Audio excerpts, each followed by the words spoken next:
दोस्तों, क्या हाल चाल। उम्मीद है आप सब लोग अच्छे से होंगे और अपना ख्याल रख रहे होंगे।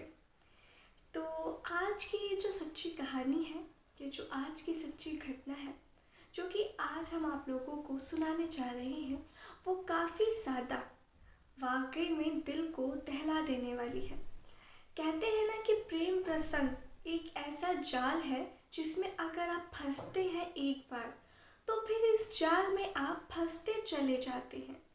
आप ना तो इस जाल से बाहर निकल आते हैं और ना ही एक जगह रुक पाते हैं, बल्कि इसके अंदर फंसते जाते हैं और आपको पता भी नहीं चलता कि आप कहाँ जा रहे हैं। जी हाँ दोस्तों, बड़े बूढ़े लोग यूं ही नहीं कह गए हैं कि प्यार एक बहुत बुरी चीज़ है, और अगर ये प्यार किसी गलत इंसान से हो जाए तो आपकी ज़िंदगी पूरे तरीके से बर्बाद होने में ज़्यादा वक्त नहीं लगता। ये कहानी भी आज राजस्थान की रहने वाली एक महिला की है जिसका नाम की अंजलि होता है। चलिए आप लोगों को इस कहानी को मैं एक अंदर में बताती हूँ कि किस तरीके से एक छोटे से गांव की रहने वाली अंजलि प्यार के चक्कर में वो इंस्टाग्राम के माध्यम से किस तरीके से एक लड़के के चक्कर में पड़कर अपने पति को तलाक दे कर के और वो गर्भवती हो जाती है, और बाद में ना तो उसका आशिक उसको साथ रखता है और ना ही वो अपने पति के पास जाने लायक बचती है। चलिए इस कहानी को शुरू करते हैं। आदाब, नमस्ते, सत श्री अकाल। मैं हाजिर हूँ फिर से एक ऐसी ही सच्ची कहानी और सच्ची घटना के साथ, और मेरा आप लोगों को इस कहानी सुनाने का मकसद आप में से किसी की भी भावनाओं को ठेस पहुंचाना या आप लोगों की भावनाओं को आहत करना, ऐसा मेरा मकसद कतई नहीं है, बिल्कुल भी नहीं है। बल्कि समाज में घट रही घटनाओं से आप सभी को जागरूक कराना ही मेरा मकसद है। चलिए फिर इस कहानी को हम शुरू करते हैं। दरअसल बात होती है राजस्थान की। राजस्थान में एक जगह पड़ता है, छोटे से गाँव है अल्मोड़ा। वहाँ पे की ये घटना है।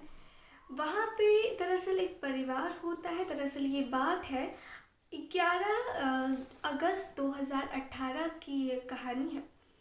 वहाँ पर एक अल्मोड़ा में एक गरीब परिवार होता है जिसमें कि जो पिता होते हैं, जो घर के मुखिया, वो किसान होते हैं, खेती बाड़ी करते हैं। उनकी 2 बेटियां होती हैं और एक बेटा होता है।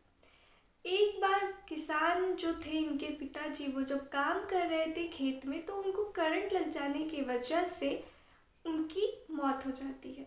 अब पिता के मौत के बाद घर वालों को काफ़ी गहरा सदमा पहुंचता है, क्योंकि वो घर में इकलौते कमाने वाले थे। अब सारी जिम्मेदारी घर की आ गई थी छोटे बेटे पर, जिसका नाम कि राजन था। अब राजन, क्योंकि इतनी महंगाई का ज़माना है, वो काफ़ी ज़्यादा मुश्किल से काम किया करता था। एक पास की दुकान पे कुछ क्या पैसे मिल जाते थे, उसी से घर बार चल जाया करता था। लेकिन क्योंकि महंगाई दिन पर दिन बढ़ती जा रही है तो घर की और जो ज़रूरतें थी वो पूर्ति नहीं हो पाती थी, जिस कारण जो घर की सबसे बड़ी बेटी अंजलि थी, उसने सोचा कि अब क्यों ना वो भी अपना घर बसा ले। आखिर कब तक वो यहाँ पर बैठी रहेगी और अपने भाई के टुकड़े पे पलती रहेगी। अब वो भी बड़ी थी घर में, तो उसके घर वाले भी सोचते हैं कि इसका हाथ पीला कर देते हैं, इसकी शादी कर देते हैं। कुछ ऐसा ही होता है। अब जो घर वाले थे इधर अंजलि की शादी के लिए रिश्ता ढूंढते हैं, बहुत रिश्ता ढूंढते हैं। कोशिश करने के बाद में एक लड़का मिलता है जो कि काफ़ी ज़्यादा अच्छा होता है, उसका परिवार बहुत अच्छा होता है। अब वहाँ पर बात पक्की कर दी जाती है और जो तारीख होती है, तय तारीख पर उन दोनों का विवाह कर दिया जाता है। जब दोनों का विवाह कर दिया जाता है, उसके बाद में ये जो लड़की होती है ये अपने ससुराल पहुंचती है। पहला दिन बहुत अच्छा रहता है, बहुत अच्छे से बातचीत होती है। सारे रिश्तेदार, परिवार वाले बहुत ख्याल रखते हैं इस लड़की का, और उसको ऐसा बिल्कुल महसूस नहीं होता कि वो अपने घर से दूर है, किसी और लोगों के साथ है। वो लोग उसको बिल्कुल परिवार की तरह ही रखते थे। सब कुछ बहुत अच्छा चल रहा होता है। इसी बीच में इस लड़की की जो शादी हुई थी, सालगिरह की तारीख नज़दीक आती है। अब जो उसका पति था वो अपनी पत्नी को पहली दफ़ा सालगिरह के तोहफे पर एक मोबाइल गिफ्ट कर देता है। अब दोस्तों यहीं पर उस पुरुष की गलती थी कि वो एक महिला को, जिसको वो अभी पूरे तरीके से जानता नहीं, उसका स्वभाव हाव भाव, उसको वो मोबाइल जैसी चीज़ दे देता है। अब जब मोबाइल देता है तो घिनौना कांड यहीं से शुरू होता है। इन सारी बातों से अनजान पति मोबाइल तो दे देता है और वो काम पे लौट जाता है। वो रोज़ अपना काम किया करता है, रात को घर पर आता है। अब इसी बीच जब वो पत्नी होती है, जब वो अपना काम दोपहर में सारा कंप्लीट कर लेती है, सारे घर के काम, उसके बाद वो मोबाइल से फेसबुक, इंस्टाग्राम, व्हाट्सएप जैसी सोशल साइट्स का यूज़ करती है, डाउनलोड करती है और चलाती है। आपको पता होगा कि सोशल साइट्स कितने ज़्यादा डेंजरस होती हैं, वहाँ पर कितने स्कैम होते हैं और कितने अनजान लोग वहाँ पर होते हैं जो कि आपका भोलेपन का, आपकी मासूमियत का पूरे तरीके से फ़ायदा उठा सकते हैं। अब यही होता है अंजलि के साथ। एक लड़का इंस्टाग्राम पर उसे कांटेक्ट करता है, कॉल करता है, मैसेजेस करता है, आई लव यू बोलता है, उसको पूरे तरीके से अपने जाल में फंसाता है, उसकी तारीफ़ किया करता है और यहाँ पर अंजलि फिसल जाती है। कहते हैं ना कि महिलाओं को वो लोग बड़े पसंद आते हैं जो उनकी तारीफ़ करते हैं और महिलाओं की कमज़ोरी का ही फ़ायदा उठाते हैं ये पुरुष लोग।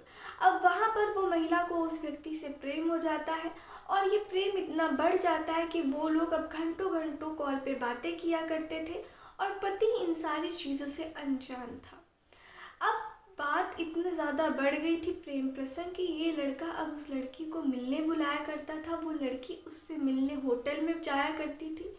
मिलते जुलते और ज़्यादा कहानी किस्सा आगे बढ़ता है, इन लोगों का आपस में शारीरिक संबंध भी बनना शुरू हो जाता है और ऐसे करते करते ये लड़की जो है वो इस चक्कर में 3 से 4 बार गर्भवती हो जाती है और वो लड़का उसका गर्भपात करवाता है 3 से 4 बार। अब वो महिला क्या सोचती है कि आप मुझसे शादी कर लीजिए, मैं 3 बार ये हो चुका है, तो वो उससे शादी करना चाहती थी और वो और ज़्यादा गर्भपात नहीं कराना चाहती थी। लेकिन वो जो पुरुष था वो उसका सिर्फ इस्तेमाल कर रहा था और उसको उसके साथ शादी करनी नहीं थी, इसलिए वो बात को हमेशा टालता रहता है और इन सारी चीज़ों से अनजान महिला उसकी बातों में आती रहती है। इधर इसको प्यार इतना ज़्यादा बढ़ चुका था कि ये अपने पति से झगड़ा करती है, क्योंकि अब पति को भी कहीं ना कहीं शक होने लगा था कि इसका कहीं कुछ तो है, क्योंकि ये पहले जैसी अब नहीं लग रही। ना तो वो उसको समय पर खाना देती थी, ना उसका ख्याल रखती थी। पति जब भी उससे 2 पल की प्यार की बातें करने आता वो उसको छिड़क देती थी, चटकार देती थी और अपना मोबाइल में घुस जाती थी। पति को भी कहीं ना कहीं डाउट होने लगा था, वो उससे बातचीत करना चाहता था लेकिन वो उसकी एक बात नहीं सुनती थी और झगड़ा इन दोनों का इतना ज़्यादा बढ़ जाता है कि वो महिला अपने पति को तलाक दे देती है। जब वो महिला अपने पति को तलाक देती है, पति नहीं चाहता था कि ऐसा कुछ हो, लेकिन एक तरफ से कुछ नहीं होता। अब वो महिला तलाक दे करके अपने मायके वापस चली जाती है और वो हमेशा उस लड़के को कॉल करके कहती है कि मैंने अब अपने पति से तलाक ले लिया है, अब तो तुम मुझसे शादी कर लो। लेकिन वो लड़का उससे शादी करने के लिए कतराता है, मना करता है और उससे शादी बिल्कुल नहीं करता है। उसके बाद में इधर ये जो महिला है अब काफ़ी ज़्यादा परेशान होने लगती है।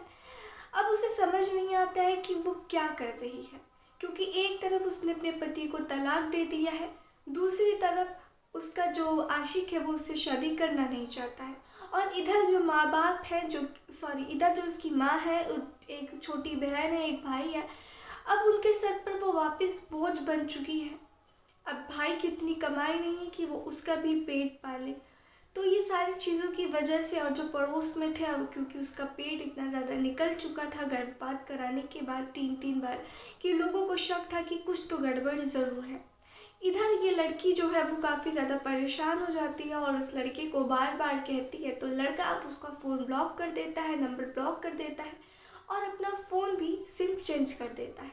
अब इधर जो लड़की है परेशान होकर के वो पहुंचती है थाने में। पास के थाने में वो पहुंचती है और पुलिस से सारी बातें बताती है। जब पुलिस ये बातों को सुनते हैं तो वाकई में हैरान और तंग रह जाते हैं कि शादी होने के बाद भी तुम इस तरीके की हरकत कर रही हो। और जब उस लड़के को गिरफ्तार करके पुलिस ढूंढती है, लेके आती है थाने में, तो पूछती है कि तुमने इसके साथ ऐसा क्यों किया।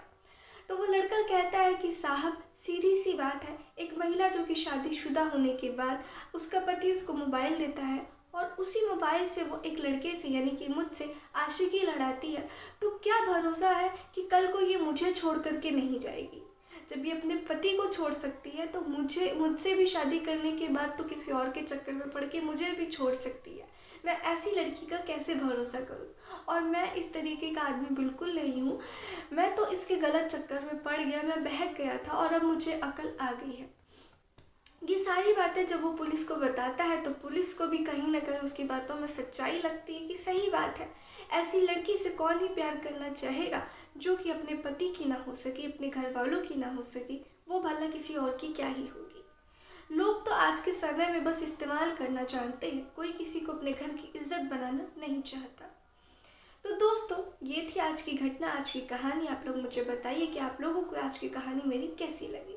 और दोस्तों, आप लोग अगर चाहते हैं मैं आप लोगों का नाम लूँ अपनी वीडियो में, तो आप लोग मेरी वीडियो में कमेंट कीजिए और अपना नाम और पते के साथ भेजिए, ताकि मैं आपका नाम आपके पते के साथ ले सकूँ। तो दोस्तों, आज की वीडियो में इतना ही। मिलते हैं फिर ऐसे ही किसी सच्ची और अच्छी घटना में। तब तक के लिए आप लोग सावधान रहें, सतर्क रहें और अपना ख्याल रखें। और दोस्तों, अपने आसपास में ज़्यादा से ज़्यादा इन चीज़ों और अवैध संबंधों से जुड़ी हुई घटनाओं से बचने की कोशिश करें, क्योंकि ये केवल न आपकी ही बल्कि आपके परिवार, घर और आपके लोगों के भी जो आपसे जुड़े हैं उनका भी ये सवाल उठता है उन पे भी कि वो आपको किस तरीके से सीख देते हैं, क्योंकि संगत का असर बहुत ही ज़्यादा प्रभाव करता है। अगर आप अच्छे हैं तो अच्छे लोगों में उठिए बैठिए, ताकि आपको इन सारी गलत चीज़ों से आप दूर रह सकें। चलिए दोस्तों, फिर मिलते हैं ऐसी किसी सच्ची और अच्छी घटना में। तब तक के लिए आप लोग सावधान रहें, सतर्क रहें। और दोस्तों, मेरा चैनल अभी नया नया है, तो मैं चाहती हूँ कि आप मेरे चैनल को अपने दोस्तों और रिश्तेदारों में, पड़ोसियों में, साथ ही अपने जान पहचान के व्हाट्सएप ग्रुप पे ज़रूर ज़्यादा से ज़्यादा शेयर करें और मेरे चैनल को सपोर्ट करें। मुझे आप लोगों के सपोर्ट की बहुत ज़्यादा आवश्यकता है। धन्यवाद।